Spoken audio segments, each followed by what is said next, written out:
on the laptop probably. Obviously, we all know that NAPA Africa is present in Johannesburg, Durban, and Cape Town, and Andrew will tell you more about all that cool stuff. Hi, Andrew again. Donald is going to very slowly find my presentation. Version 3. I say very slowly because I tend to be given very long slots and I don't often have that much to say.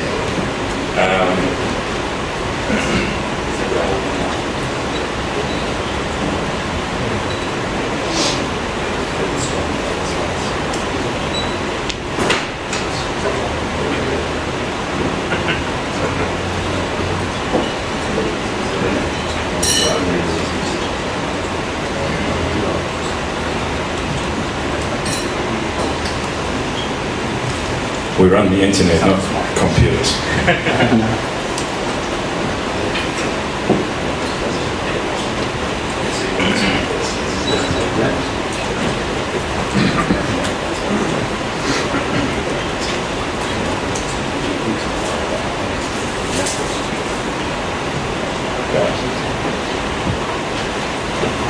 Good, thanks.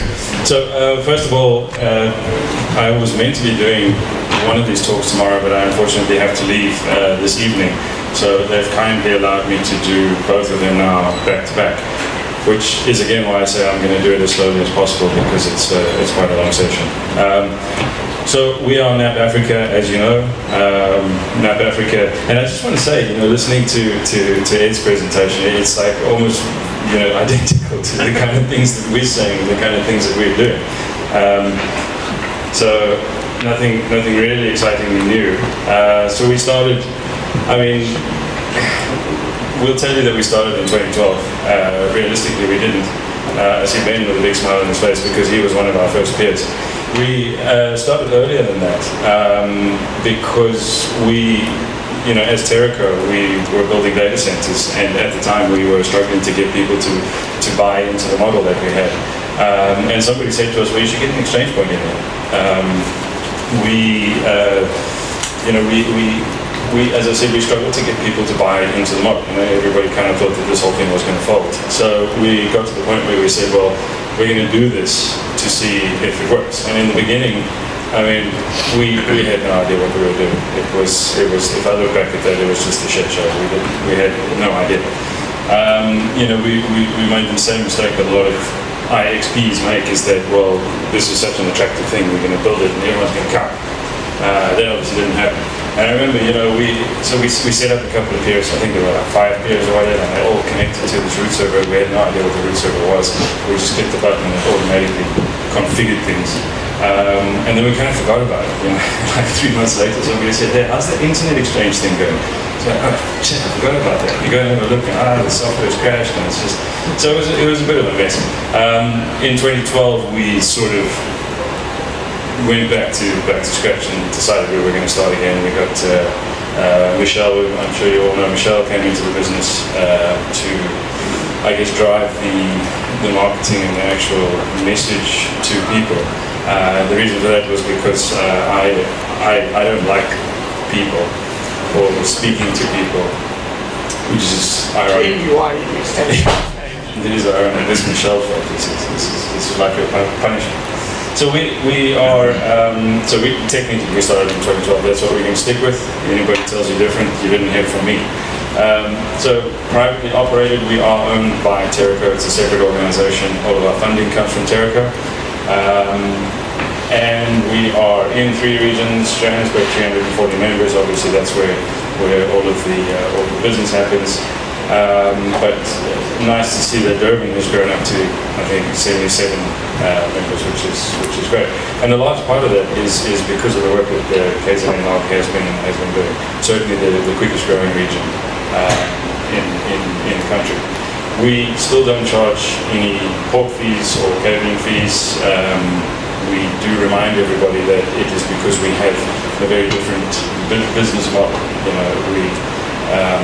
We certainly don't expect everybody to give away free ports and free cables and that sort of thing. It's just we're just trying a different model. It works for us. The East is running a model that works for them. Okay. So updates, again, like I said, Ed did all of the updates, same kind of stuff that we are doing. Our portal is also available now. Ben also asked me about how it was the last time I said that. Give you the same answer.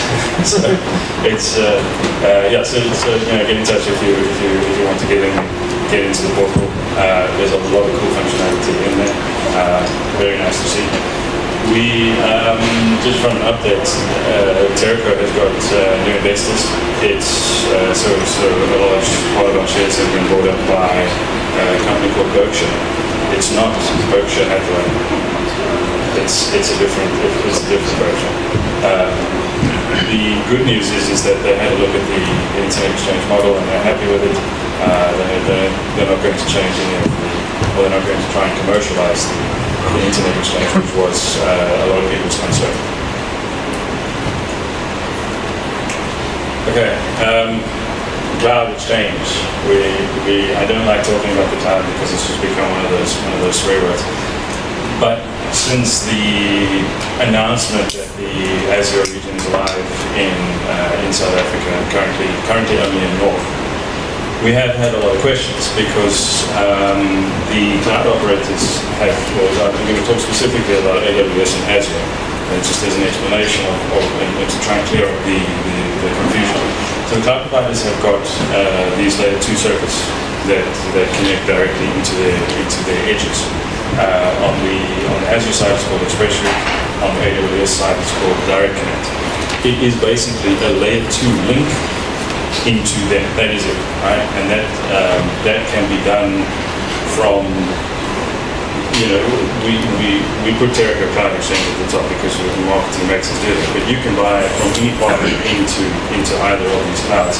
AWS will allow you to connect directly to them physically at 1 gigabit upwards. Okay? Anything else has to go either through a partner or through a cloud exchange, an Ethernet exchange. Microsoft at this stage doesn't allow you to connect directly to them. Okay? That's the layer 2. That's the layer 2 portion of it. What everybody has been confused about is if you have a look at something like an Express Route, they refer to, if you look at the bottom there, they refer to peering. And a lot of people have gotten confused by the peering. When Microsoft will go to them and say, well, hey, you should come and do this Express Route thing, and then you compare with Microsoft. And people say, well, I pair with Microsoft already at NAPA Africa, so what's the difference? The difference here is that this is going via the layer 2 circuit. It's a virtual circuit. It's effectively a VLAN. You get the ability to turn up Microsoft peering across this Express Route circuit, which is for public services. Okay, this is for things like Office 365 and for Bing and databases and that sort of thing. Okay, you also get the ability to then create private peering. Private peering is an extension into your own VPC. So it is effectively an extension of your network. Right? When they say that you are peering with Microsoft, you are peering with your own instance in the cloud. You are advertising back to yourself the VNets that you create in the cloud. Okay. So when Microsoft says peering, they're probably talking about this. Okay. The slight, the additional confusion here is that there used to be something called public peering as well, which is the third type. Now, public peering and Microsoft peering have sort of merged into one. It's AS 12076, but you can pair with AS 8075 at the Internet Exchange and get the same thing. Okay. So Microsoft is sort of saying to everybody, just do the private peering across the Express Route, and anything else you need, you can pick up from the Internet Exchange, assuming we have an AS number. AWS is going to be the same thing. Terminology is slightly different here. It's still, the direct connect is the same sort of thing, but instead of the reference to private and Microsoft peering, you now have what they call the private virtual interface and a public virtual interface, and it's a similar concept. Okay, so that is hopefully clarifies it for those that weren't entirely sure, or those that have been asking questions about what the difference is. That was the first part of my update. Are there any questions? Okay. Okay, so moving on. So we run an IXP, and we deal with a lot of networks. We deal with a lot of big networks, but more importantly, we deal with a lot of startup networks. And so Donald mentioned to me, he said, do you want to give a talk about the sort of things that you have seen at the Internet Exchange? And I said, what sort of things are you talking about? And I think everybody knows what I'm talking about. But on stage, I don't want to do that. Usually we end up talking about these kind of things late at night when we're tired. But what we've seen is that a lot of people don't understand what an Internet Exchange is. Okay, so this is the definition of an Internet Exchange point. This is the IXF definition. Basically a network facility that enables the interconnection of all the two independent autonomous systems. Okay, that's the important thing. It is a facility. It is, some people will call it a fabric, or a switch, or a platform, a favorite.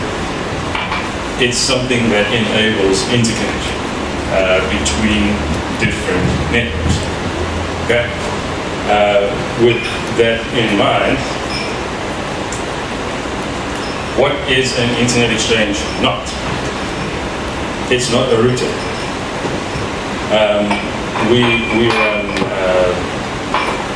We run many switches. We use a spine leaf topology, also VXLAN with a BGP EVPN control plane. These are switches. We have all of our switches, I think in Johannesburg, Mark will correct me if I'm wrong, we've got about 14 leaf switches. Each of them has got 200 gigabit backup to dual spines. It's not a router. Okay. It's kind of it's not a router thing. The control plane. Yeah, it's kind of a reach control plane. The underlay is layer 3. Okay. Not the overlay. That's what we're worried about. IXP is not a peer. Alright? We have this all the time. We hear people talking about this all the time. We hear people in conversation say, I peer with NAP Africa. Okay? I guess that's kind of our fault, because if you look at point number 4 over there, the root server is not the exchange point. The root server is also not a router. The root server is also not NAP Africa. Okay, so people often give us a call and say, "I peer with NAP Africa." It's like, oh, who's that? I peer with NAP Africa. I need you to do X, Y, and Z and change my routes and do some filtering and that sort of thing. It is not an Internet Exchange point. We're also not an ISP. I said that I'm going to not mention any names, but these are actual things that have happened. These are little anecdotes that I've given. We have had people come to the Internet Exchange point, and at a stage we didn't check whether people had AS numbers before they actually connected, before they ordered a physical prospect. And we have people connecting to the exchange thinking that we are an ISP. So they will plug it in, pick up the phone and say to them, oh, I see there's a cable here, can we start the configuration? It's like, yeah, just give me an IP address and a default gateway and we're good to go. So that's not how the Internet Exchange works. It is not an ISP. Okay, this has also happened. Bob is not a real person. He is a real person, but we've changed his name. Yeah, well, there's lots of Bobs. So I figured I'd just use a common name. Nobody will figure out who it is. Cross connect is in, interface is up. What's your AS number? What is that one? Yes, you need an AS number. Okay, well, the Cisco documentation says I can use AS100 or AS200 depending on which cloud you're on in the how-to guide. And they're gonna advertise these private IP addresses because that's what their network is built on. So we've obviously had to change the process a bit to make sure that we filter out all of these sorts of members. And I say this sort of tongue in cheek because we'll get to the community bit afterwards. Another one that comes up quite often is, as I said, static routing. People wanting to do OSPF to the internet exchange. It's not going to work. No shit. I worked for a little while. Well, we can make it work. You love your router. So do we. Everybody loves to connect statistics about what vendors are being used at an internet exchange point. We see all over the world. We see presentations and stats about who's putting kit down at internet exchange points. If your router is incorrectly configured, it doesn't matter how many CPU cores it has. It's still not going to work. So one of my favorite things is when we have issues, there's a leaky protocol or something to that effect, and we say to the people on the other end of the phone, we say, what vendor are you using? And then we get this massive model number and exactly how many CPU cores it is and how much capacity it is. So in other words, my router can do 100 gigabit. It's like, I just want to know so that we can figure out how to fix this problem. So again, don't get me wrong, I love your routers, they're really cool. And that brings us to the next point, which is important. Noisy protocols are unwanted. We're not trying to be difficult. It's good hygiene is good for everybody. And we made the mistake a couple of years ago of relaxing this rule. Okay, 1 Mac per port. It's like the golden rule of internet exchanges. And we made this mistake because we got to the point where it was taking up too much of our support time to try and get things switched off. So we figured, well, if we allow a second Mac, so we said we'll allow 2 Macs per port, but we'll put Ethernet filters and IP filters in place to catch anything that slips through. The problem with that was obviously we can't catch everything. Some vendors tend to come up with new protocols sort of randomly, and suddenly you've got this stuff spamming the entire internet exchange. And yeah, trying to track everything and trying to make sure that your vendor actually is looking correctly at the packets is very difficult. Okay, so those are the allowed ether types, and these are some of the most common things that we see. MNDP is at the front of the list because it is always there. Anybody want to answer that question for them? Because every protocol. Yeah.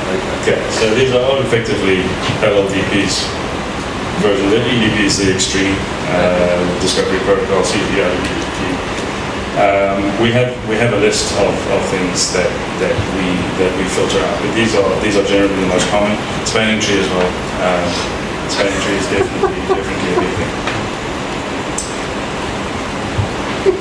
Okay, did I say it wrong? No.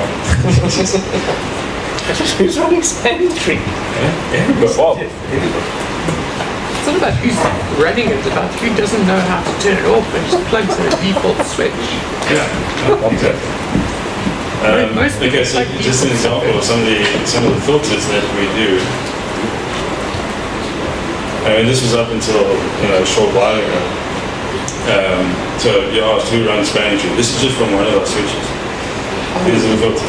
Okay, so spanning tree, CDPs is always up there. Okay, this one didn't see any OSPF, but we definitely do see OSPF. This one's seeing EDP, BRRP. I think it carries on. It does. We've seen ISIs before. We've seen a lot of MPLS coming on. I can't even remember what 903 is. We have seen MOP. I don't know who was sending that. Still on by the Colson iOS Classic. Yeah. Okay. So, and this was part of the problem. We got the IP access list as well. You can see a lot of OSPF over there. BRP, that is MNDP. We see the HTTP coming on quite a bit, and recently a lot of devices have started doing NTP broadcast, and it all sort of happened at the same time. So we kind of just figured that it was some vendor software update that had triggered that. V6 we did the same thing, a lot of RA still coming in. we couldn't, on our old switches, on the Juniper switches, we couldn't catch RA.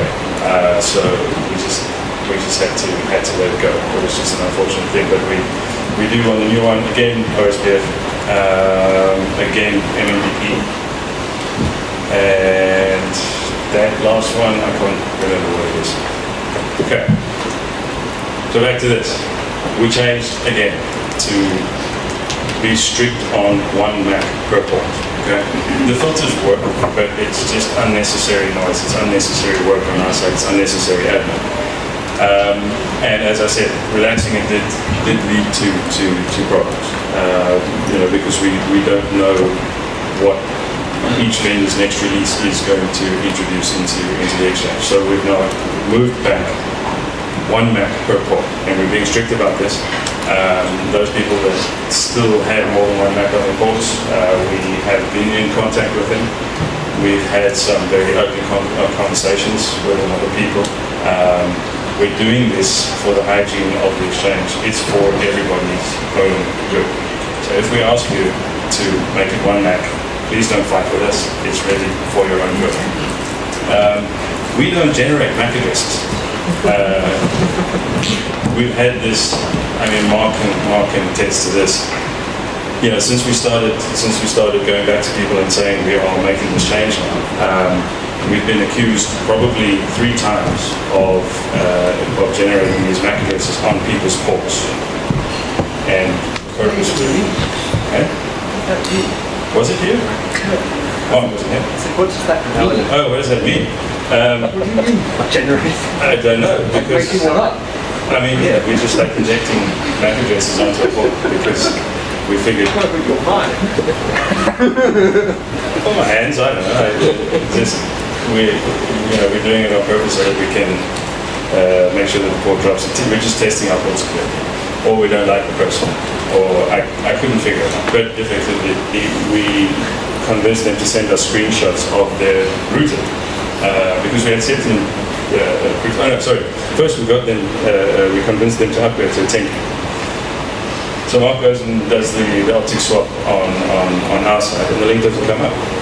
And so we get the guy on the phone again. We say, listen, we put the 10 gig in, and the port is not coming up. Have you swapped the optics on your side? He says, no, I don't need to swap optics. My side is 10 gig already.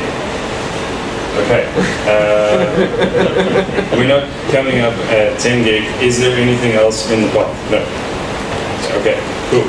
Swap back to 1 gig, comes up again. So we said, okay, definitely there's something in the pot. No, there's not. So we convinced them to send us screenshots of the peering configuration on their router. It's a 10 gig port. Okay. Are you sure there's nothing in the middle there? No, there's nothing in the middle. So we're sitting there in this impasse now, so it just made sense, right? We're sending 980, then we're sending 600. We do all this information. We just said something else. We just said, listen, we're going to go do a visual inspection. Then they go back. Oh no.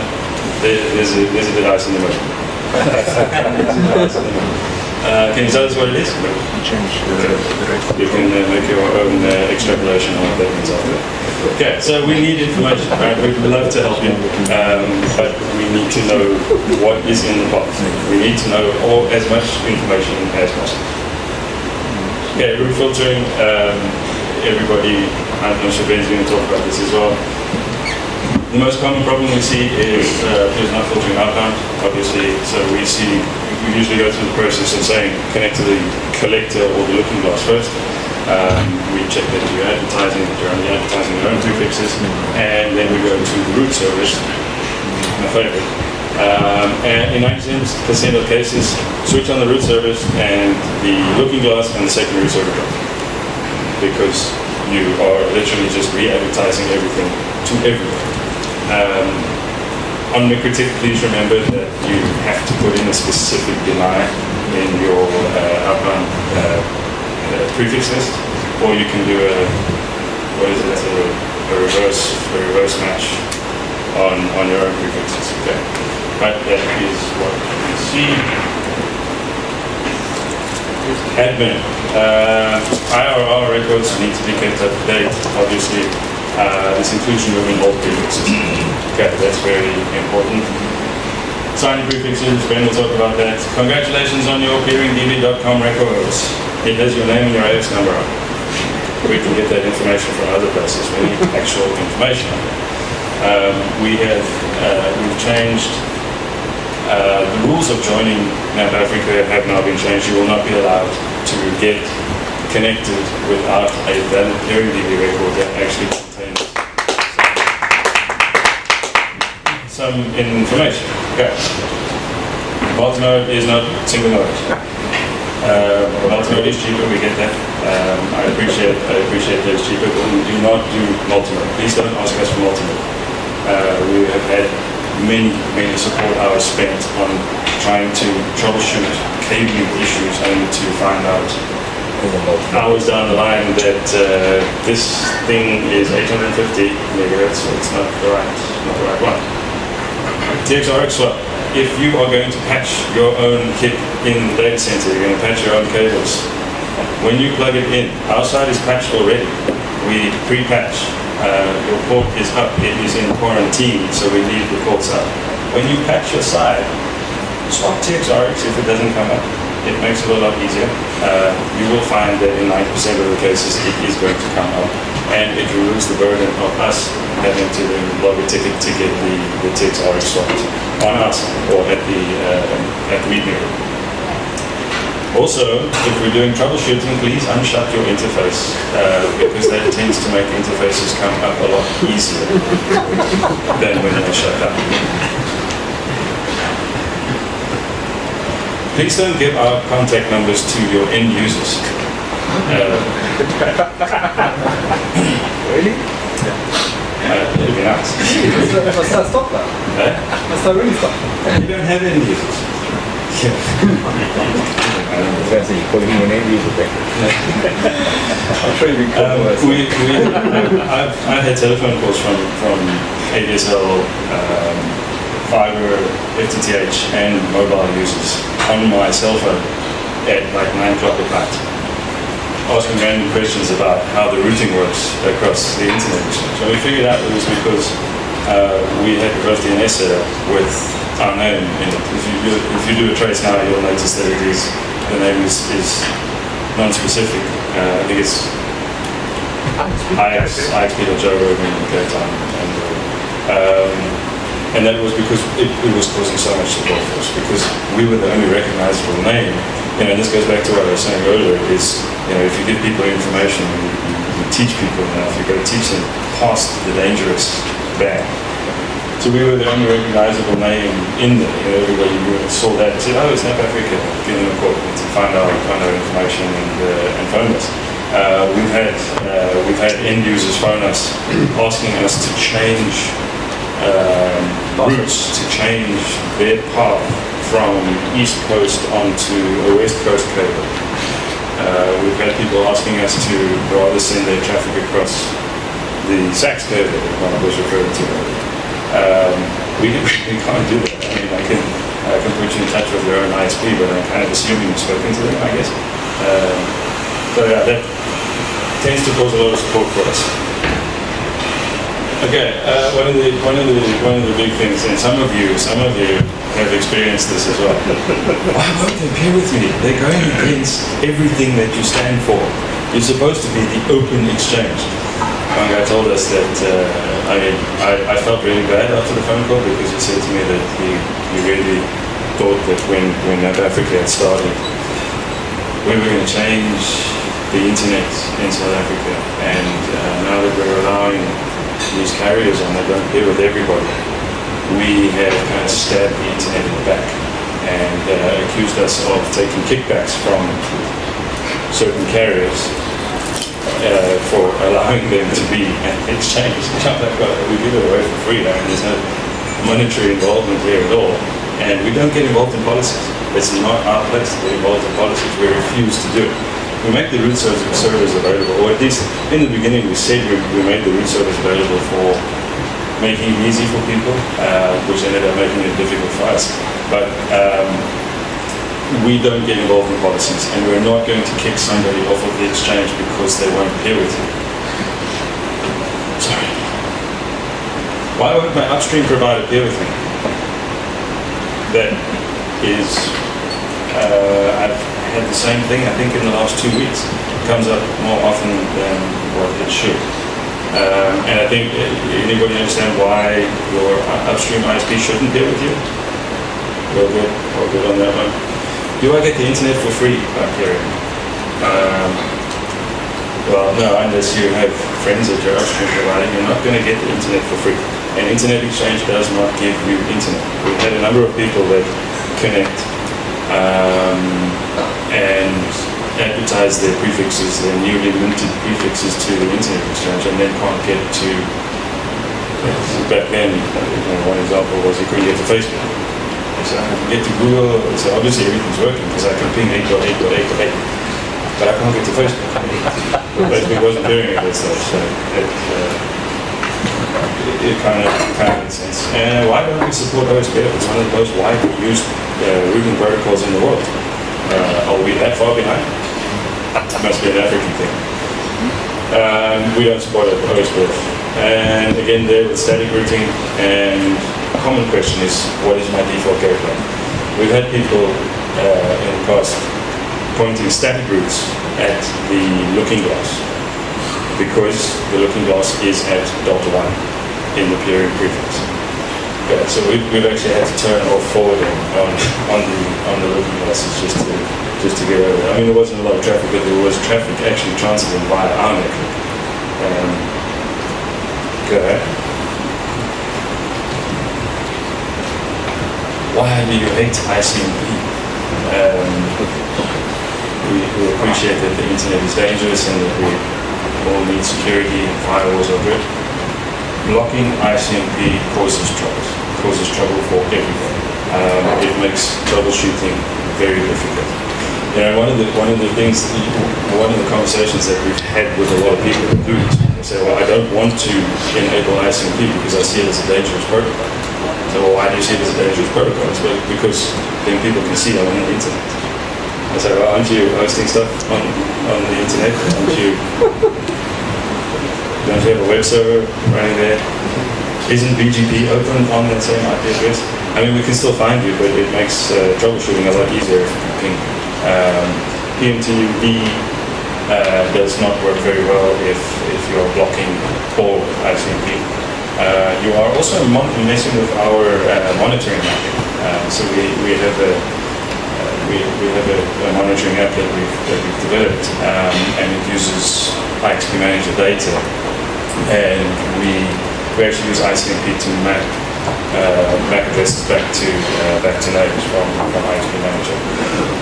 If you want to know what ICMP types you should allow, if you do insist on doing ICMP filtering, go to shouldiblockicmp.com.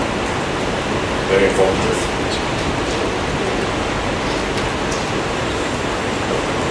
Okay, this presentation actually was from about 2 or 3 years ago, and so I didn't remove any of this stuff. I just added on some of the new stuff to it.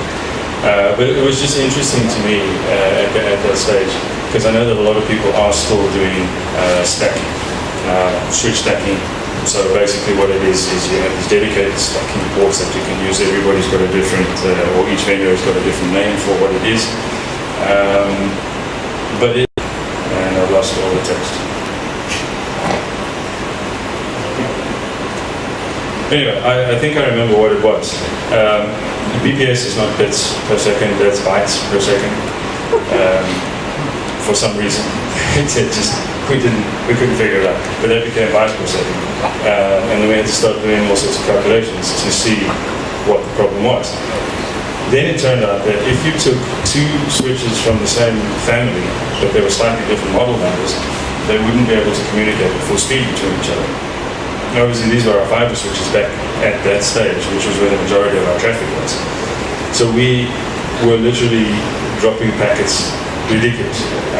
It was insane. So eventually we had to chuck those things out, and we just use front panel ports to do the stack. But that became stupid as well, because now you've got a 32-port 10-gigabit switch, and you're using about 50% of it just to connect to the next one. Yeah, so you're doubling up on the requirement completely. And blank. Okay, and finally, the internet is a network of networks, and the people that run the internet are a network of people. It seems logical, but we spent a lot of time in communities around the world, and basically the point was just trying to learn. I mean, in the beginning we were trying to figure out what the hell we were doing on the internet exchange, how to run it, and that sort of thing. And one of the things that we always saw, and one of the things that people kept on saying to us, is that you're going to go nowhere if you don't have a community, an active community behind it. And I think you guys can see that as well in Durban with the KZNNOG, how things have actually started ramping up in Durban. You know, we, from the Terrico side, you know, we was sort of had this problem with Durban where, you know, I keep saying this to the guys in Durban are too close to Johannesburg. So it's easier to buy services out of Johannesburg where it's technically cheaper. And so, you know, we've been scratching our heads for a long time trying to figure out how to get the Durban market going. So that's why KZNNOG is very cool. There's no stupid questions. There are stupid answers, and unfortunately in the industry there are some bad attitudes, but those tend to quickly get weaseled out. Don't be afraid of putting your voice on mailing lists or at conferences. Get up and talk. As I said, I absolutely hate talking to people. I hate what I'm doing right now, but you know, I was hoping so. At least now we're on the same page.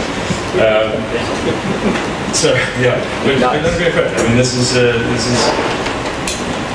community of people. We're all doing the same thing. You know, we have vested interests. It's in everybody's interests that we all succeed and that we all do the right thing and we're all on the same page. So be nice. Be nice on mailing lists. Be nice to people. And drink beer or your preferred beverage. And I say that because we run the Beers for Peers, and every single Beers for Peers there is somebody that comes up and says, I think it's a bit offensive that you call it Beers for Peers because I don't drink. Okay, so we couldn't find anything else that rhymed with like water or juice or orange juice or something. I mean, we can put it out to the community and see if anybody can come up with something. We also had Josny Mark is wearing one of our that was last year's t-shirt. It says peering is the new bacon, and it has a picture of bacon and fibre on the back. And we got into trouble because we were being insensitive to Muslims and to Jewish people. That's all. Be nice. Really? That wasn't Mark. But I think he may have. I wore the bacon shirt, by the way. instigated it. You wore the bacon shirt. I wore the bacon Why shirt. did you not eat the bacon? I think Kyle wore one in some region where he said he almost got murdered for wearing the shirt because it was offensive. Any questions? Oh, and I just want to add that they asked me just to give a few examples. I hope I didn't offend anyone. If I look quickly across the room, it was none of you. No questions?